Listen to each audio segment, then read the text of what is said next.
People in Cook County might treat themselves to a tall, sugary drink to start their day. Yeah, that sweet drinks tax officially ended at midnight. It was one of the most controversial taxes in recent memory. Jessica D'Onofrio is live at a 7-Eleven downtown. Jessica, what's the reaction to this morning? What are you hearing?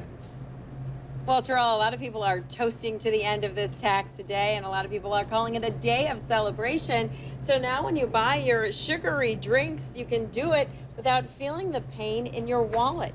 The Cook County Board passed the controversial sweetened beverage tax on November 10th of last year. It went into effect 4 months ago. Then in early October, after fierce protest and a lawsuit filed by the Illinois Retail Merchants Association, the board repealed the tax, which goes into effect today. The tax charged people a penny per ounce of any sweetened drink bought in Cook County, sparking widespread public outrage. People did complain when buying our Slurpees and fountain drinks. Why is it so much? It says it's X amount.